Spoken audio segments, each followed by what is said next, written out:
Welcome to Curious Life of a Child-Free Woman, a podcast celebrating unconventional choices and asking curious questions through the lens of a happy, child-free life. Every week, I chat with experts on today's most interesting topics, inspiring us to think differently, live intentionally, and find fulfillment on our terms. Whether you're child-free or seeking a space where parenthood isn't part of the conversation, you are welcome here. It's not about comparison, it's about possibility. Let's get curious together. This show has been out for 8 months, which is a little bit crazy to say. And over the course of that time, I've received a fair amount of questions from listeners, followers, just people who want to ask me something about being child free or having a show about being child free. So they think. And I also realized there's a fair amount of assumptions about the show or what I'm trying to do just based on the title alone. So we're sort of at the halfway point of the year, and I thought it might be worthwhile to take 1 week to record a quick solo episode to answer some of those inquiries that I have been getting out in the real world. I've been watching this show on HBO called Station 11. Let me know if you've heard of it. I am obsessed. It's not new. I think it came out in 2020 or 2021, which is a little ironic. I won't give anything away. The show's really about this virus that sort of causes the apocalypse. And, if you remember what was happening in real life in 2020 and 2021, it hits pretty close to home. But the show is incredible for lots of reasons. This is not an episode recap of this television show, but there is one quote from the characters that I cannot stop thinking about. They say, I don't want to live the wrong life and die. I felt like this was so profound when I heard it. And I think it's profound because it's so freaking relatable. On the one hand, this type of attitude that we could possibly live the wrong life, make the wrong choice, or work the wrong job, find the wrong partner, like all of that can be really toxic. I think that can put us into a mindset of analysis paralysis where we're afraid to do anything. And, we kind of want to control things or be a perfectionist and make sure that everything goes exactly to plan. We know intellectually we have no control. We can't predict what's going to happen in our life. We can't predict the outcome of the decisions that we make, even if we pour a ton of time and energy and thought into those decisions. I actually love following some scientists, and I would love to have them on the show that talk about the fact that just making a decision is really the only course of action we have. There's no such thing as the right path, no such thing as the right choice. We pick something. And again, this relates to everything like choosing what you're going to have to drink in the morning versus choosing what city you want to live in, who you want to build a life with. It doesn't matter whether the choice is big or small. We make a decision, and then it's our responsibility to make that decision feel right for us or to evolve it. But even though I intellectually know that I can't control the world and there's no wrong way for me to step through my life, this quote about not wanting to live the wrong life feels really sticky. I have a theory that this is all about our deep desire for autonomy. We want to feel like even if we're going to make the wrong choice, quote unquote, wrong choice, we do have choice. It's up to us to build a life that works for us and our unique preferences and tastes and desires. And we want to fill our time with people and passions and places that really light us up.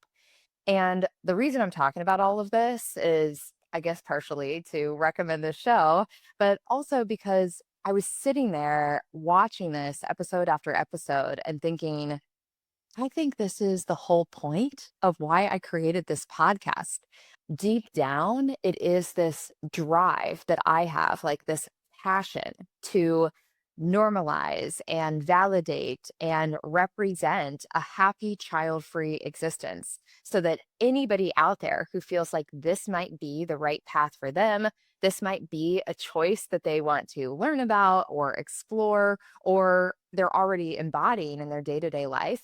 I want that to feel okay. You're not doing anything wrong. This is just a parallel way to do life. Some people choose to be parents, some people choose not to be parents, and that can be it. It can be that simple of a choice.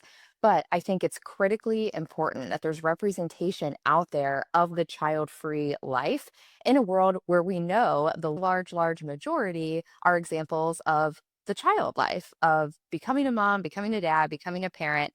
That's what we see mostly in movies, TV shows, celebrities, influencers, people in our personal circles. Like that is the traditional model. So I think it's really critical that we represent the other side, the parallel life path that is equally valid and equally acceptable, so that anybody who is looking at their life and feeling like they want this fulfillment, they want to live a life that feels like theirs, this choice is available to you. Even with this deep desire that I just explained, all about how I want to represent and normalize child free life, the show is still not all about being child free.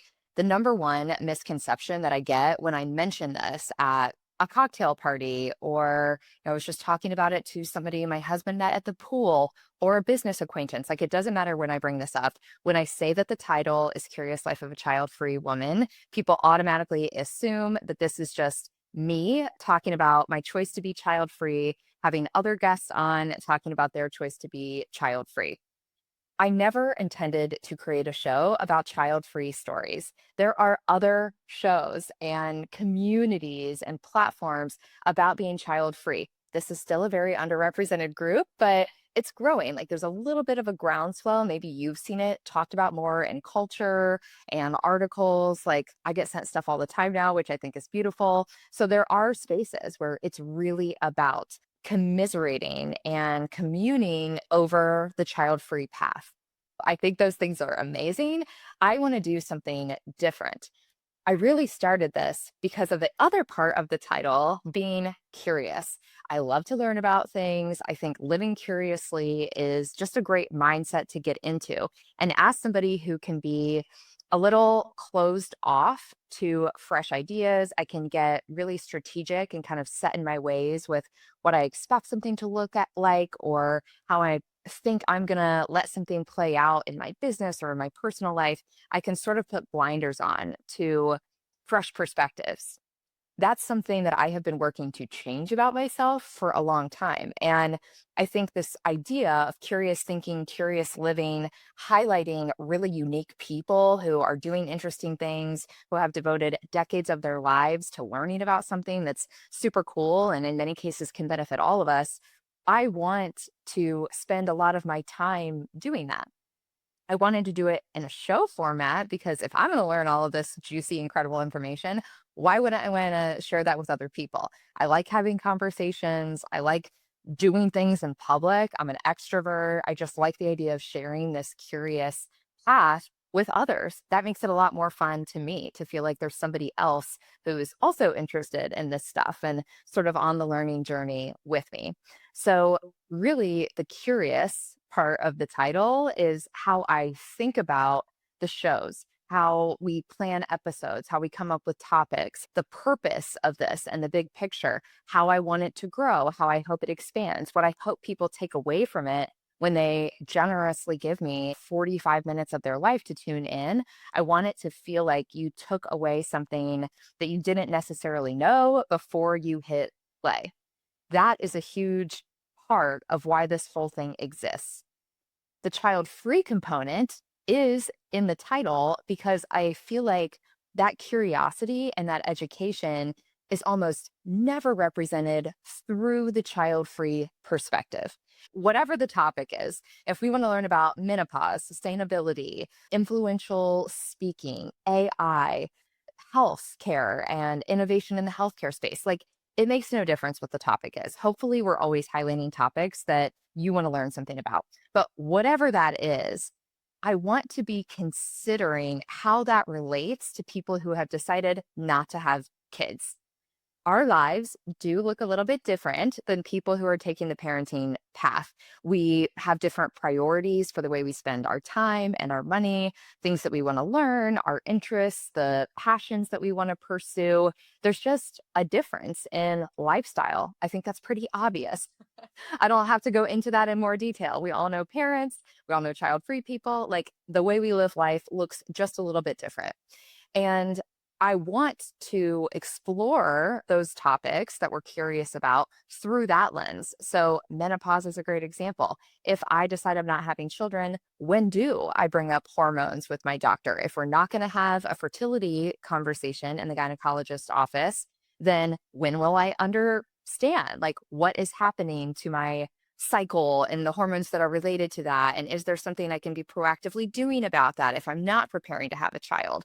Those conversations I feel have been pretty much missing from the cultural conversation.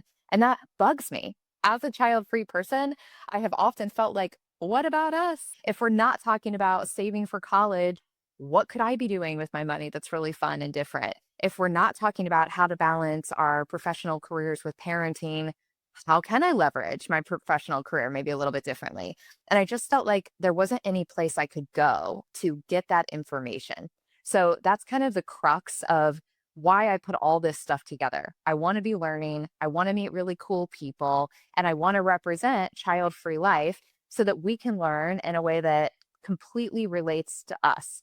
Often we go out and we search for these topics, we might listen to other podcasts, watch something on Instagram, whatever, to absorb information. And you're kind of forced to sift through or work around the parenting talk that seems to leak into the conversation, no matter the topic. This is a place where you simply don't have to do that. It is meant to be relevant and relatable to you through and through, no matter what we're discussing. If I had to sum up this podcast in one sentence, I would say I want it to be the go to resource for child free, curious people excited about living life on their terms. Pretty simple, pretty hard for me to get to this place. But hearing that, I would love to know if that feels resonant to you. Why do you tune in? What do you want from this? What would make you feel seen and heard and happy as a listener? I created this because I felt like something was missing that I really wanted, but I also want this to fill the gaps that you feel are missing out there in the world of media, culture, community, whatever, because again, being child free is normal and we deserve all the same resources as anybody else. That is my answer to the assumptions that I get about the show. That I also want to take a few minutes to answer some questions that I received most often from all of you. Okay, first, people ask me to share my child free story. I did this a little bit on a solo episode that I recorded back in January. It was the first episode of 2025. And I really struggle when it comes to sharing this, not because I'm trying to hide anything. If anything, I probably talk too much and share too much. I struggle to make content about my child free story because I just don't think it's interesting. To me, it feels so basic and like it's not even a story, you know? Essentially, I felt from a relatively early age that I didn't want to have kids. I kept thinking that maybe my mind would change as I got older or found the right partner, made money, had a job, like whatever life circumstance I was waiting for as I grew up. Those things came, and my mindset on wanting to be a parent just didn't change. In fact, it went the opposite. The older I got, the more I felt like that was just not the path for me.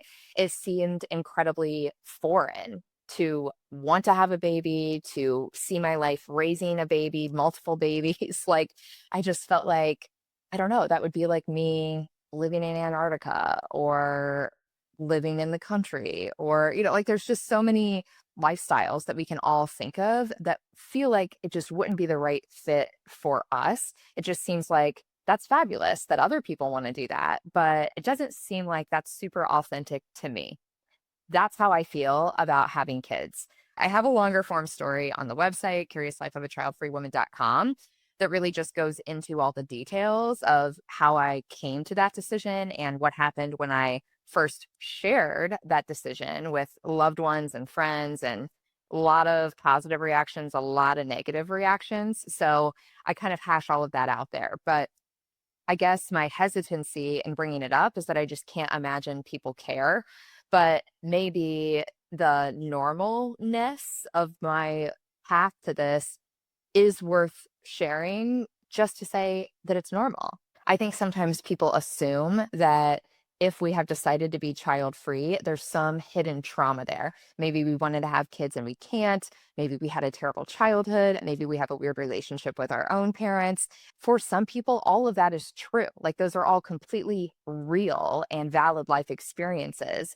But it's also not the life experience of everybody who decides they don't want to have kids. For some, it's very ambiguous. For some, it's kind of circumstance. And for me, it was just a choice that felt like it was my natural step forward as an adult.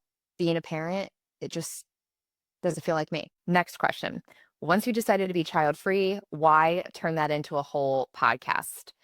I think I spoke to some of this in the assumption section, but another big catalyst for me doing this, when I hit my, let's say, mid 30s, I kind of started to look around at my social life. And there are some people who have already siphoned off and had a baby and moved to the suburbs, or even if they're around, their schedules are completely different, their priorities are completely different, rightfully so.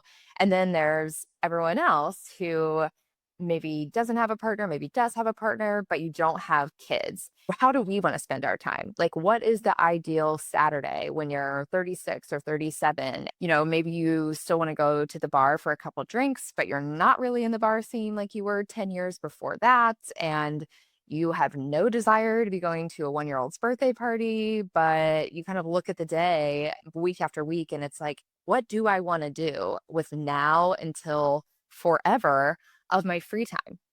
And I'm sure there's somebody listening thinking, like, oh my gosh, that's so stupid. There's endless opportunities. Like, you could do a million different things. And that's true. That's the problem. Like, we could do a million different things. We could be volunteering. We could be building something, painting something. We could be training to run a marathon. That seems to be all the rage these days. Like, there's, of course, a ton of options available to us in the way that we spend our time. But if we go back to this idea of living a life that's uniquely ours, like, how do we figure out exactly what that is? Yes, there can be some trial and error, but I don't know. I wanted this whole kind of curious approach to help me answer that question. I think there's inherently a space that opens up for anybody who decides to be child free or, decides or just is child free. There's all this time and energy that is traditionally reserved for raising kids. And that's kind of what we've seen modeled in the culture. If you take all of that out, what are we filling it with? What are we doing instead? So, a lot of these topics that I explore on the show, I think subconsciously, and now I realize consciously, are to help me answer that and sort of to figure out like what I want to pursue, what I want to stand for, what I want to try with the next 30, 50, however many years I have left. I've received a few questions about the branding of a podcast, and those come from people who know that I also have a brand business. But I'll answer it in case it's helpful to anybody else out there listening who's thinking about starting a podcast or starting any other creative pursuit. Branding, positioning, messaging, that's something that I am pretty passionate about. It's work that I really love doing, and I think it's really important. But to make this concise, I think the most important thing to consider is the audience. And I know how freaking simple that sounds, but the challenge is when we have an idea, when we have decided we want to do something, we want to launch something, create something, that's beautiful. Like that's necessary. You have to have a vision, a motivation, an instinct about this thing that you really want to bring into the world. But in that process, it's really easy to become one sided and really only see this idea from your perspective as the creator. We have to remember that we are doing this publicly in service to somebody else.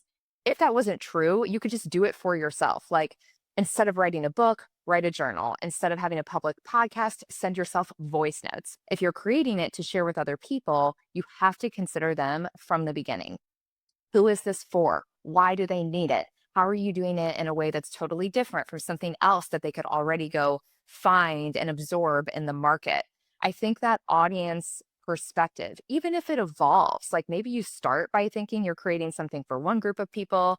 Once you actually get into it, you realize it resonates with a completely unexpected group of people.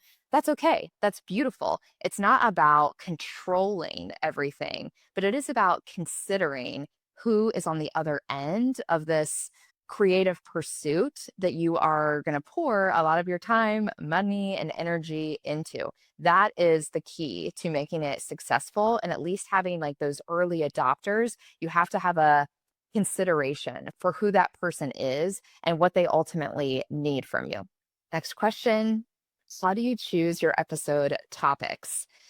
This is a good question. And I had a long list of topics before I ever had the courage to actually start this show because I just wanted to make sure I wasn't going to run out of ideas after like 6 episodes. So I wanted to give myself a huge runway and just verify that I could get into the headspace of always coming up with new ideas.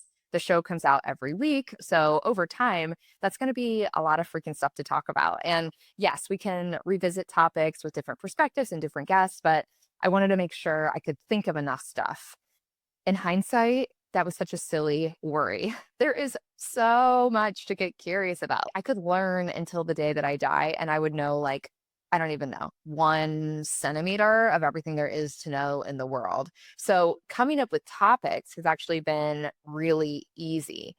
Finding a perfect fit guest who is an expert in that topic and is excited to come and share with us and understands the mission of this show, even if they're a person who has children, that's the hardest part of doing this, in my opinion. It's constantly matching the topics that I really want to discuss with a guest who I trust, who knows this incredibly well. They have to be able to share the history, the current standings, like what's wrong with this? How could we be looking at this differently? What are we missing? How can we use this to benefit our lives as listeners? So I'm really particular in the people that we allow onto the show because I want them to have that deep caliber of expertise on these topics. Some of the things, I'll just share some of the topics I would still love to do an episode on in case any of you listening are an expert on one of these or somebody who is. Men's mental health. I want to have a labor historian to talk about the workforce and how that has evolved over time. Tech addiction, namely social media and our phones. The loneliness epidemic that the Surgeon General declared a couple years ago. Like, what is going on? Have things gotten better? Or are things getting worse? I think it would be cool to have a political historian, even though that's going to be a real slippery topic. I don't want to make the show political, but I do have some questions about the history of how we got to where we are from a government structure perspective. An anthropologist, a gynecologist, a toxicologist to talk about the chemicals and scents and things like that that are in our homes, whether that's good or bad for us. This is really random, but I would like to do one on lab diamonds versus real diamonds. I want to talk to somebody about what's happening with plastic surgery. Are people doing more? Are people doing less? What's the future of that look like? And how do we feel about that and its impact on society? Crime globally, are things getting better or worse? So I could go on and on and on. That's like a very short sample of the topics that we are actively sourcing guests for. So if you are somebody who wants to come talk with me about one of those topics, or if you just have a topic that you think would be really interesting, whether you want to be the guest or you just want me to find a guest to talk about it, please let me know. My biggest struggle with the podcast format is that it feels like a very one-sided conversation. And that's something that I got to figure out how to like take it off the podcast platforms and make this more communal. I genuinely want to get to know you. I want to be friends. I want to have relationships with others out there who like this stuff like I do. So please never be shy about emailing me, posting a review or a comment on the episodes within your podcast platform. DM me on Instagram. All that stuff is listed in the outro of every episode. But I'm very serious when I say I love to hear from guests, and I'm very, very open to your ideas for future episodes. Like we talked about the audience, this isn't just in service of me, it's in service of you. Okay, couple more questions. Who are some of my dream guests? I have to say Dolly Parton, number one. I've been obsessed with Dolly Parton since I was young. Dollywood was coming out when I was a toddler, and there were commercials on TV all day long. And my grandma would drive me around the block and pretend we went to Dollywood because I was just obsessed with this idea of going to Dollywood. I have been to Dollywood a couple times. We went there on family vacations when I was in middle school. And like, I'll never forget it. I think she's so impressive. And oh, she's also child free, which what a killer example. And I don't know how I could do it. I would probably pass out in the first 2 seconds of our recording. I would have to do a lot of mental buildup, but I could do it. I could do it. Like Dolly, if you're listening, we would love to hear from you. Okay. Also, Katie Storino. I don't know if you're familiar with the brand Mega Babe, but Katie Storino is the founder of that. I love what she has done for women and for people and taking some of the most embarrassing or potentially embarrassing things about just being a human, like thigh chafe, hemorrhoids. I think she has something for butt acne. Like basically every product that she creates, promotes, stands behind as an individual is something that most people would never ever even want to say out loud. And I think that's really cool. Like that's so bold and impressive. And I think she's really shaking up like what women should be ashamed of. We shouldn't be ashamed of anything, but there's so much shame around some of the stuff that she speaks to with her products. So anyway, she would be incredible. Fran Lebowitz, a writer that I am also obsessed with. Watch her documentaries on Netflix if you haven't. They're documentaries featuring her. She's not a filmmaker, but I have seen her speak live. I just think she has the wit and perspective on culture that is needed now more than ever, even though she's been really famous since the 70s. Chelsea Handler, of course, one of the most publicly out child free figures that we have. And even though she has a very specific perspective, at least what she shares publicly on child free life and the benefits of that, I just think it could be a really interesting dynamic conversation to chat with her as somebody who has gone before me and being child free really out loud in front of people. Lastly, there's a guy named Toon. I hope I'm pronouncing that right. It's Teun, like really getting into the details here. He is a 25-year-old who voluntarily lived with dementia patients to get an understanding of how dementia impacts people and kind of the dynamic of young and old under one household and just to experience living among people who are struggling with that disease. I think that's so cool. Like, what other 25-year-old? I mean, when I was 25, I was not thinking that profoundly, not even close. So I think somebody like that would be incredible. And I mean, the list goes on and on and on. I am so passionate about amplifying these interesting, innovative people and giving an even bigger platform to their ideas and the stuff that they are creating in the world that, again, I think benefits all of us societally. And I don't know, I would love to learn from them. Last question. What do I hope the show turns into? Sometimes I get annoyed when people ask me this because you sort of want to say, I just want it to be a show. Like, isn't it enough that we made a podcast? Oh, I think we can get into this perpetual chase where it's like, okay, we have a podcast. Are you going to do events? Okay, we have events. Are you going to write a book? I don't know. The real answer is I don't know. I have no motivation to just like create more stuff for the sake of stuff. If I go back to my original goal of normalizing, validating, representing happy child free life and helping us learn about the stuff we want to learn about, I started a podcast because I felt like that was the right platform to accomplish that. There are other ideas, of course, that float around in my mind or that other people bring to me. Maybe one day we'll do in-person events. Maybe we'll do a live recording. Sometimes I play with the idea of having some online community where we can do like individual Q&A with the guests after the show. So a lot more intimate and a chance to get personal questions answered. Sometimes I think about merchandise that would be sustainable, which is no small feat. I've started looking into it, but things that make us feel proud to represent this part of our life, even if it's in a really subtle, classy, sophisticated way. So, really, I don't know. I feel like I barely know what I'm doing to this point to just get the podcast out there into the world, but I'm excited about the possibilities. And I'm excited about being in a mind space where I don't want to overly control it. I want to let things continue to evolve and hopefully only create stuff that serves all of you as the audience. Thank you to everybody who has joined along the way over the last 8 months, for everybody who has stuck with me from the beginning. I cannot tell you what it means to me to meet you, connect with you, hear from you. So reach out anytime. I would love to be friends. Thank you for listening. Now I want to hear what you learned. DM me on Instagram at Curious Life of a Child-Free Woman or leave a review with your top takeaway. These ratings really do make a difference. If you're not a member of the Curious Life Club yet, you are invited. Visit CuriousLifeOfAChildFreeWoman.com to join the conversation, share suggestions, and be first to know the next curious topic. I appreciate you, and I'll see you next week.